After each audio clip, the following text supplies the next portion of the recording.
Good morning, dear students. Let us start our second chapter, Federalism of Political Science, class 10. It's our first part. In this chapter, we can study about the federalism, a type of a government in our country as well as in world. Basically, a federalism means a system where the government in which the power is divided between a central authority and various constituent units of the country, of the country. Got it? Means it is a type of government which is there in the center of any of the country and controlling all over the part of country. Usually a federalism has of two types or two levels of government. One is the government for the entire country, that is usually responsible for a few subjects or common national interests. The other one, the second type of government, are at the level of provisions or states that look after much of the day-to-day administrating of their state. Both these levels of government enjoy their power independent of other. Same as federalism, there are other types of government in the world. First one is your unitary system, unitary government. Second one confederal, and third one is your federalism, or you can say as federal. In unitary system, the national government controls all the levels of government, means lower level also, like education, police, land use, welfare and funding of local government activities. Whereas in confederal type of government, states have control over the central government, which is mostly administrative. For example, European Union. Third one, federal, shared the authority by constituents and concurrent powers were there. The powers were divided equally among the central and regional governments, supreme in their sphere. Over this picture, you can see that the green part is of the federal countries who use the federal type of government. It is almost 25 countries were using the federal type of government in the whole world, whereas blue color indicates that unitarian system where the central government control all over the part of the country, means from the lower level to the center level. For example, unitarian system, China, Afghanistan, Iran and most of the countries of Africa and many more. In this diagram, you can see that lasting the freedom, peace, prosperity come from the adhering to the law of nature. Its first part is known as your first or the tip of the structure is known as federal system. It controls the state. State controls the country level or the village level, and then county controls the local level, and all together it makes the law of nature. Some key features of federalism are there were the two or more levels of government, or we can say as tier of government. Different tiers of government govern the same citizen, but each tier has its own jurisdiction in specific matters of legislation, taxation and administration. Third one, jurisdiction of respective levels or tiers of the government are specified in constitution. So the existing of authority of each tier of government or each level of government is constitutionally guaranteed. The fundamental provisions of the constitution cannot be unilaterally changed by one level of government. Such changes require the constituent of both the levels of government. we cannot change rapidly any of the federal system law and rules or regulation. Courts have the power to interrupt the constitution and the power of different levels of the government. What were the different level of government? The first one is your central level and the second one is your state level, or you can say as union territory type of level of government. The highest court acts as an umpire if dispute arise between any of these different levels of government in the exercise of the respective powers. Sources of revenue for each level of government are clearly specified to ensure its financial autonomy. The federal system does have the dual type of objectives. First one, to safeguard, and second one, to promote the country unity, while at the same time accommodate regional diversity. As we can see that in our country there are region wise different religions people were living. To manage those all different cultural activity, the federal system of government is responsible. Therefore, we can say that two aspects of crucial for the institution and practice of federalism. The first one, governments at different levels should agree to some rules of power sharing, which we have already studied in chapter first, power sharing, how the government of each level will distribute their work among them.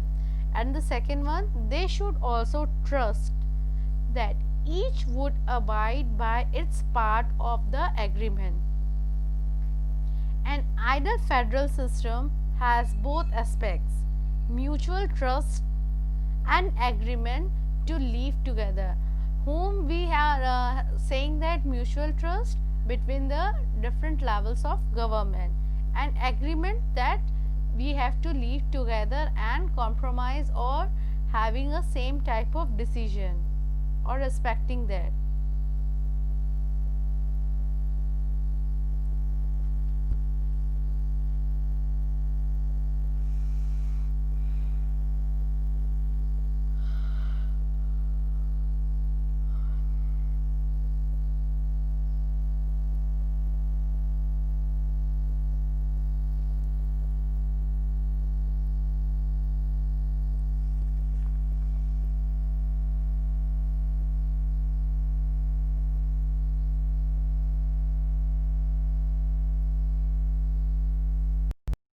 How we can balance these all power or power sharing? The exact balance of power between the central and the state government varies from one federation to another. These balance depends mainly upon historical context in which the federation was formed.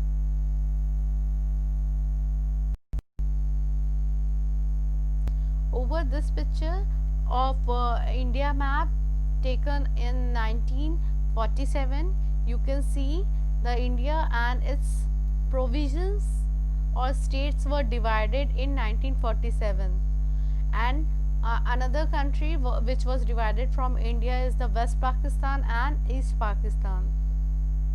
Over here you can see the lining part is the part of West Pakistan as well as East Pakistan also, and India, some Indian protected states like at that time Rajputana, Gujarat, Central India part is there, Kashmir is there, Odisha, Hyderabad, Mysore and many more other provisions were there at that time. Whereas after this, after few years back, we can see that almost in 2014 that India was again divided into proper parts. Like India is at that time India is having 29 states. Now India is having how many states? There were 28 states and 8 union territories. Thus, we can say that there are two kinds of routes or levels or tiers through which the federation have been formed. The first route involves the independent states coming together on their own to form a bigger unit, so that by pooling sovereignty and retaining identity, they can increase their security system. These type of coming together federation include the USA, Switzerland and Australia. In this first category of federations, all the constituent states usually have the equal power among them and are strong vice versa to the federal government, means they were equally powerful related with the central government, or we can say as state government. Both the government is having the equal power in federalism. The second route we can take as is where a large country decides to divide its power between the constituent states and the national government. In the second type of government, both the central government or state government divides the equal part of their powers. Suppose examples: India, Spain, Belgium. As we can see in first chapter also, power sharing, Belgium example is there. Are some examples of kind of holding together federation. In this second category, the central government tends to be more powerful. The central government, or we can say as national government, is having the more powerful in comparison of states. Very often different constituents unit of the federations have unequal powers. Some units are guaranteed special powers. See the example of Indian Federation. How the Indian Federation work. The India had emerged as an independent nation after a painful and bloody partition done by the Britishers, and at that time we have seen also in the map, India was divided into so many parts. The one part is of West Pakistan, the other part is the East Pakistan, and so on.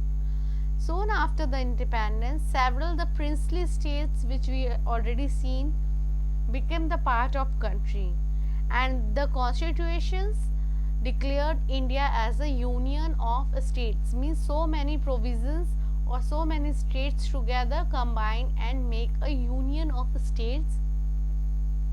Although it did not use the word federation that time, the Indian Union is based on the principle of federalism. The constitution originally provided for a two-tier system of the government in our country during the time of independence.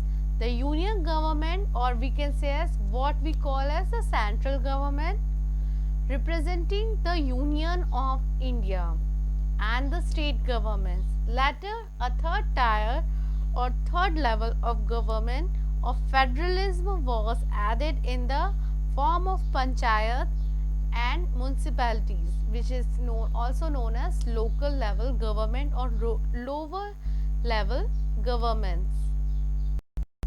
Thus, we can divide that our level of government or tier of government: Indian government, union government, first level, which is having more power. Then the second one, state government, and third one is local government, which also known as panchayati system or our local government system. This was our first part of this chapter. For continuation of this, we can see the second part of the chapter.